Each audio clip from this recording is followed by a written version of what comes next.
नमस्कार दोस्तों। आज प्राचीन भारत के धार्मिक साहित्य के बारे में जानकारी लेते हैं। भारतीय साहित्य समृद्ध और संपन्न है और विभिन्न भाषाओं में लिखे जाने के बावजूद भी एक ही है। भारतीय साहित्य धार्मिक, नीतिगत, सामाजिक और ऐतिहासिक साहित्य का भंडार है जो हमारी धरोहर है। ऐसे में क्यों न आज प्राचीन भारत के धार्मिक साहित्य को करीब से जानने की कोशिश करें, ताकि हम समझ पाए कि प्राचीन भारत के धार्मिक साहित्य का ज्ञान हम तक साहित्य के किस रूप से होकर पहुंचा है।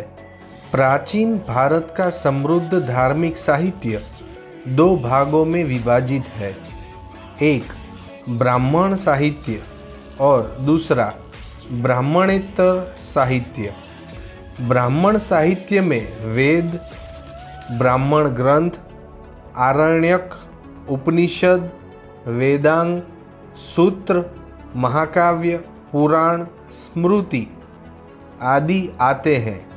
ब्राह्मणेतर साहित्य में बौद्ध साहित्य आदि आते हैं।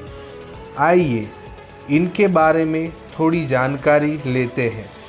पहले जानते हैं वेद के बारे में। ब्राह्मण साहित्य में सबसे प्राचीन और पवित्रतम ग्रंथ वेद है, जिनकी संख्या 4 है और इनके नाम हैं ऋग्वेद, यजुर्वेद, सामवेद और अथर्ववेद। ऋग्वेद में प्राचीन आर्यों के धार्मिक, सामाजिक, आर्थिक और राजनैतिक जीवन का परिचय मिलता है। यजुर्वेद में यज्ञ कर्म को गद और पद रूप में समझा गया है। सामवेद भारतीय संगीत का मूल है और अथर्ववेद में रोग निवारण, तंत्र मंत्र, वशीकरण आदि का वर्णन मिलता है। चलिए अब समझते हैं ब्राह्मण ग्रंथ के बारे में। वेदों की गद में व्याख्या वाला खंड ब्राह्मण ग्रंथ है, जिसमें गद रूप में देवताओं और यज्ञ की व्याख्या की गई है। हर वेद का एक से अधिक ब्राह्मण ग्रंथ होता है, जैसे कि ऋग्वेद के ऐतरेयी और कौशितकी ब्राह्मण ग्रंथ है। उसी तरह यजुर्वेद के शतपथ और तैत्तिरीय ब्राह्मण ग्रंथ है। सामवेद के पंचविश, षड्विश आदि ब्राह्मण ग्रंथ है।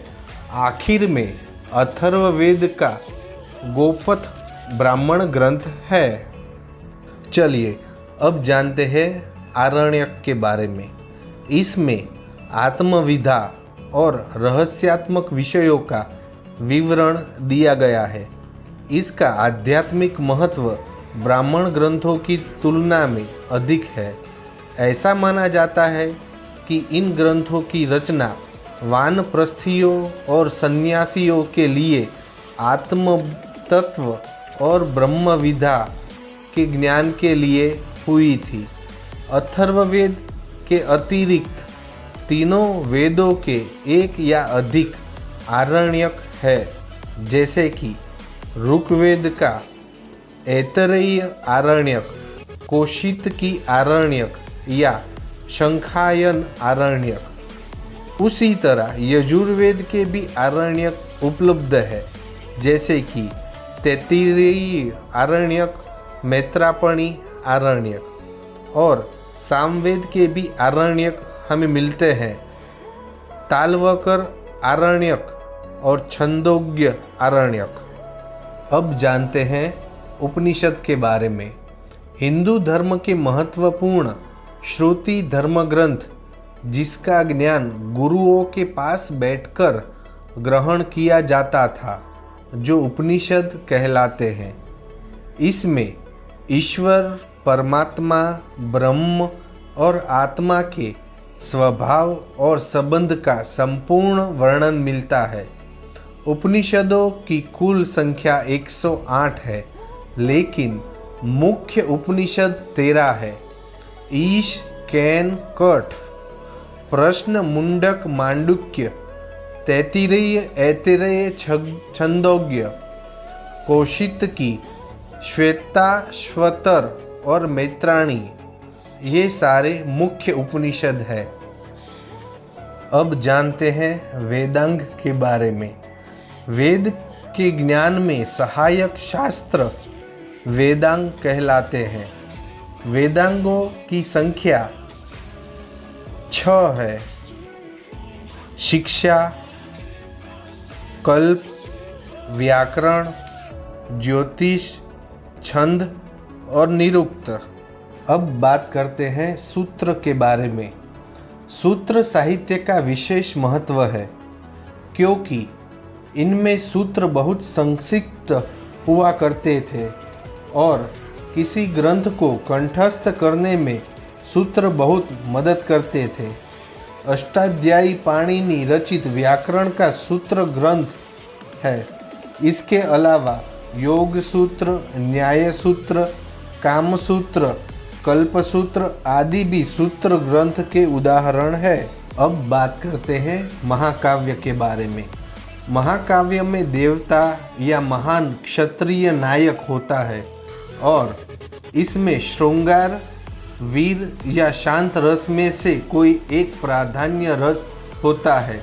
रामायण, महाभारत, बुद्धचरित, पृथ्वीराज रासो, रामचरितमानस, पद्मावत आदि महाकाव्य है, जिन्हें अलग अलग भाषा में लिखा गया है। दोस्तों, अब बात करते हैं पुराण के बारे में। प्राचीन भक्ति ग्रंथ के रूप में पुराण का विशेष स्थान है। इसमें देवी देवताओं को केंद्र मानकर पाप पुण्य, धर्म अधर्म, कर्म अकर्म की गाथाएं कही गई हैं।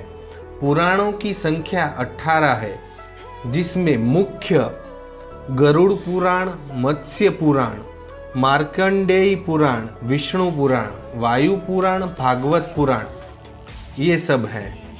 अब जानते हैं स्मृति के बारे में। जो मानव द्वारा रचित है उसे हिंदू धर्म में स्मृति कहा जाता है।